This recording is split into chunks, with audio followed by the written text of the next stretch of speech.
ಆಚಿ ಮಸಾಲ. ಎಂತ ಅಡಿಗೆಯ ರುಚಿಯಾಗೋ ರಹಸ್ಯವು 20 ರೂಪಾಯಿ. ಮೇಡಮ್ ಒಬ್ರು ಕಾಲರ್ ಕೂಡ ರೆಡಿ ಇದ್ದಾರೆ. ಹಲೋ ಹಲೋ ಹಲೋ ಎಲ್ಲಿಂದ ಕರೆ ಮಾಡ್ತಿರೋದು? ನಾವಿಲ್ಲಿ ದಾವಣಗೆರೆಯಿಂದಮ್ಮ. ನಿಮ್ಮ ಹೆಸರು? ಸುಜಾತ ಅಂತ. ಯಾರ ಬಗ್ಗೆ ಕೇಳಬೇಕಿತ್ತು? ಮಗಳ ಬಗ್ಗೆ ಕೇಳಬೇಕಾಗಿತ್ತು. ಹುಟ್ಟಿದ ದಿನಾಂಕ ಹಾಗೂ ಹುಟ್ಟಿದ ಸಮಯ ತಿಳಿಸಿ. 22/2/2000. ಓಕೆ 22/2/2000 8:25 ಸಾಯಂಕಾಲ ಮಂಗಳವಾರ. ಓಕೆ ಮೇಡಮ್ ಇದ್ದಾರೆ, ಮಾತನಾಡಿ ನಿಮ್ಮ ಪ್ರಶ್ನೆ ಕೇಳಿ. 22/2/2000. ನಮಸ್ತೆ ಮೇಡಮ್ ಅವರೇ. ಮೇಡಮ್ ನಮಸ್ತೆ. 22/2/2000ನಾ? ಹಾ 2000.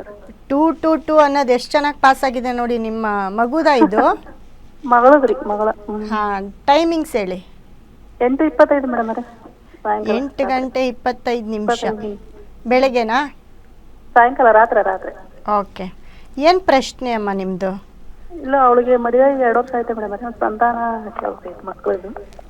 ಆಮೇಲೆ ಎಕ್ಸಾಮ್ಗಳು ಬರೀತಾ ಇದ್ದಾಳೆ. ಯಾವ ಗೌರ್ಮೆಂಟ್ ಕೆಲಸ? ಎಕ್ಸಾಮ್ ಬರೀತಾ ಇದ್ದಾರಾ? ಕನ್ಯಾ ರಾಶಿ ಹಸ್ತ ನಕ್ಷತ್ರ ಬರುತ್ತೆ ನಿಮ್ಮ ಮಗಳದು. ನಿಮ್ಮ ಮಗಳ ಲಗ್ನ ಮತ್ತೆ ರಾಶಿ ಕನ್ಯಾನೇ ಆಗಿರುತ್ತೆ. ಸಪ್ತಮದಲ್ಲಿ ಕುಜ ಇರ್ತಾರೆ. ಸಪ್ತಮಾಧಿಪತಿ ಗುರು ಮತ್ತೆ ಶನಿ 8ನೇ ಮನೆಯಲ್ಲಿ ಬಂದಿರ್ತಾರೆ. 8ನೇ ಮನೆಯಲ್ಲಿ ಬಂದಿರೋದ್ರಿಂದ ಎಲ್ಲೋ ಒಂದು ಕಡೆ ಮದುವೆ ಆದಮೇಲೆ ಮಕ್ಕಳ ಒಂದು ತೊಂದರೆ ನೀವೇನು ಹೇಳ್ತೀರ ಅದು. ಬಟ್ ಸರಿ ಹೋಗುತ್ತೆ, ಅದಕ್ಕೇನು ಭಾಳಷ್ಟು ಟೈಮ್ ಏನು ತೊಗೊಳ್ಳೋದಿಲ್ಲ. ಯಾಕಂದರೆ ಇವಾಗ ನಡೀತಾ ಇರೋ ಟೈಮು 2011ರಿಂದ 29 ರಾಹುದಶೆ ನಡೀತಾ ಇದೆ. ರಾಹುದಶೆಯಲ್ಲಿ ಇರ್ತಾರೆ ಕೂಡ.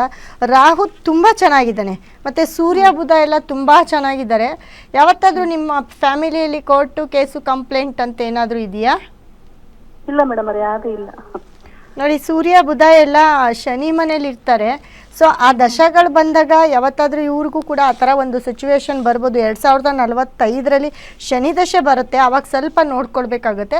ಬಟ್ ಗೌರ್ಮೆಂಟ್ ಕೆಲಸ ಆಗುತ್ತೆ ಅಂತ ಹೇಳುತ್ತೆ. ಗೌರ್ಮೆಂಟ್ ಕೆಲಸಕ್ಕೆ ತುಂಬ ಚೆನ್ನಾಗಿ ಗ್ರಹಗಳಿದ್ದಾವೆ.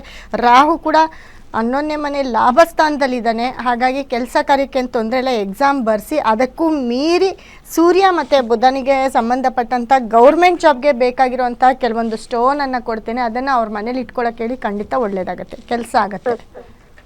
ಕರೆ ಮಾಡಿದ್ದಕ್ಕೆ ಧನ್ಯವಾದಗಳು. ಮತ್ತೊಬ್ರು ಕಾಲರ್ ಕೂಡ ರೆಡಿ ಇದ್ದಾರೆ. ಹಲೋ ಹಲೋ, ಎಲ್ಲಿಂದ ಕರೆ ಮಾಡ್ತಿರೋದು? ದಾವಣಗೆರೆಯಿಂದ. ನಿಮ್ಮ ಹೆಸರು?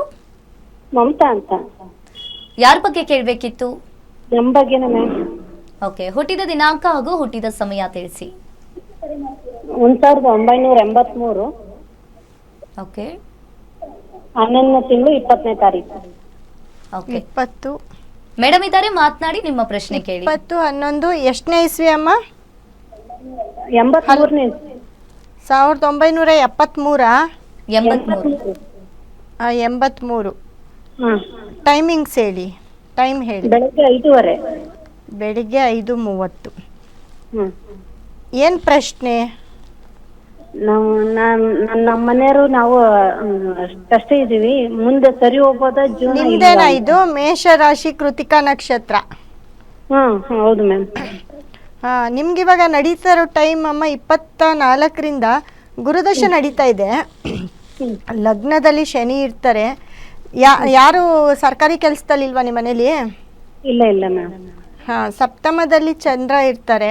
ಆದರೆ ಸಪ್ತಮಾಧಿಪತಿ ಕುಜ ಬಂದು ನಿಮಗೆ 12ನೇ ಮನೇಲಿ ಇರ್ತಾರೆ. ಕುಜ ಮತ್ತು ಶುಕ್ರ 12ನೇ ಮನೇಲಿ ಇರೋದ್ರಿಂದ, ವ್ಯಯಸ್ಥಾನದಲ್ಲಿರೋದ್ರಿಂದ ಯಾವಾಗಲೂ ಕಿತ್ತಾಡ್ತಾನೆ ಇರ್ತೀರಾ. ಬಟ್ ಸರಿ ಹೋಗತ್ತೆ.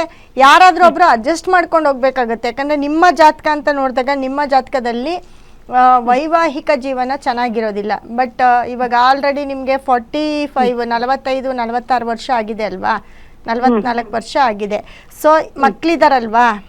ಹೌದು ಮ್ಯಾಮ್. ಇನ್ಮೇಲೆ ಏನು ಮಾಡೋಕ್ಕೆ ಸಾಧ್ಯ? ನೀವೆಲ್ಲಾದರೂ ಕೆಲ್ಸಕ್ಕೆ ಹೋಗ್ಬೋದು. ನಿಮಗೆ ಸೂರ್ಯ ಬುಧ ಗುರು ಕೇತು ಎಲ್ಲ ತುಂಬ ಚೆನ್ನಾಗಿದ್ದಾರೆ. ನಿಮ್ಮ ತಂದೆ ಮನೆ ಕಡೆಯಿಂದ ಏನಾದರೂ ಪ್ರಾಪರ್ಟಿ ಬಂದಿದೆಯಾ, ಅಥವಾ ಏನಾದರೂ ದುಡ್ಡು ಏನಾದರೂ ಬಂದಿದೆಯಾ ನಿಮಗೆ? ಇಲ್ಲ ಮ್ಯಾಮ್, ಆ ಥರ ಏನಿಲ್ಲ. ಓಕೆ, ನೀವು ಮನ್ಸು ಮಾಡಿದ್ರೆ ನೀವು ಯಾವುದಾದ್ರು ಗೌರ್ಮೆಂಟ್ ಜಾಬಿಗೆ ಸೇರ್ಕೊಳ್ಬೋದು.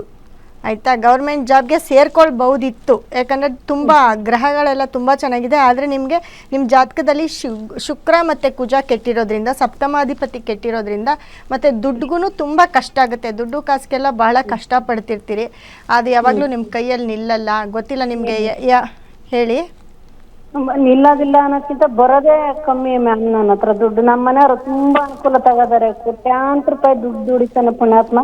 ನನ್ನ ಹತ್ರ 10 ರೂಪಾಯಿ ಕೊಡ್ಬೇಕು ಅಂದ್ರೆ 10 ಕೊಟ್ಟು ಯೋಚನೆ ಮಾಡ್ತೇನೆ. ಏನು ಕೆಲಸ ಮಾಡ್ತಾರೆ ಅವರು? Medical shop ma'am. ಹಾಂ, ನೀವು ಹೋಗಿ ಮೆಡಿಕಲ್ ಶಾಪಲ್ಲಿ ಕೂತ್ಕೊಳ್ಳಿ. ಬಿಡ್ತೇನಲ್ಲ ಮ್ಯಾಮ್ ಅಂಗಡಿ ಒಳಗೆ. ಇಲ್ಲ, ಹೋಗಿ ಕೂತ್ಕೊಳ್ಳಿ. ನೋಡಿ, ನಿಮ್ಮ ಟೈಮ್ ಚೆನ್ನಾಗಿದೆ. ಯಾಕಂದರೆ ನಿಮ್ಗೆ ಇವಾಗ ನಡೀತಾ ಇರೋದು ಗುರುದಶೆ ನಡೀತಾ ಇದೆ. ಸೊ ಗುರು ಬಂದು ನಿಮಗೆ ಧನಸ್ಥಾನದಲ್ಲಿ ಇರ್ತಾನೆ. ಗುರು ಬಂದು ತುಂಬ ಒಳ್ಳೆ ಜಾಗದಲ್ಲಿದ್ದಾನೆ. ಈ ಟೈಮಲ್ಲಿ ನೀವು ಹೋಗಿ ಕೂತ್ಕೊಳ್ಳೋದು ಅಥವಾ ನೀವು ಕೇಳೋದು ಮಾಡಿದ್ರೆ ಸರಿ ಹೋಗುತ್ತೆ.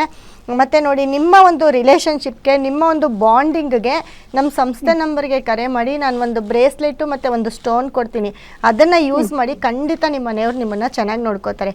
ಬಟ್ ಡೈವೋರ್ಸ್ ಎಲ್ಲ ಏನೂ ಆಗೋದಿಲ್ಲ. ಹಿಂಗೆ ಜಟಾಪಟಿ ಆಡ್ತಾನೆ ಇರ್ತೀರ. ಅದನ್ನು ಕೇಳಿದಾನೆ ಮ್ಯಾಮ್, ಬಿಡೋದಿದ್ರೆ ಬಿಟ್ಟು ಬಿಡೋದು, ನಾನು ನೆಮ್ಮದಿಯಾಗಿರ್ತಾನೆ ಅಂದ್ರು ಬಿಡಲ್ಲ ನಿನ್ನ ಅಂತಾರೆ. ಸಪ್ತಮದಲ್ಲಿ ಚಂದ್ರ ಇರ್ತಾನೆ, ಹಂಗಾಗಿ ಸಪ್ತಮದಲ್ಲಿ ಚಂದ್ರ ಇದ್ದಾಗ ಬಿಡಲ್ಲ. ಪ್ರೀತಿ ಜಾಸ್ತಿ ಇರೋ ಕಡೆ ಕೋಪ ಜಗಳನೂ ಜಾಸ್ತಿ ಇರುತ್ತೆ. ಬಟ್ ನಿಮಗೆ ಅವರು ತುಂಬ ಚೆನ್ನಾಗಿ ನೋಡ್ಕೋಬೇಕು ಅಂತಂದರೆ ನಮ್ಮ ಸಂಸ್ಥೆ ನಂಬರ್ ಕಾಣಿಸ್ತಿದೆಯಲ್ಲ, ಅದಕ್ಕೆ ಫೋನ್ ಮಾಡಿ. ನೀವೆಲ್ಲೇ ಇದ್ರೂ ಆನ್ಲೈನ್ ಮುಖಾಂತರ ಒಂದು ಬ್ರೇಸ್ಲೆಟ್ ಕಳಿಸ್ಕೊಡ್ತೀನಿ. ತುಂಬ ಚೆನ್ನಾಗಿ ಆಗ್ತೀರಾ.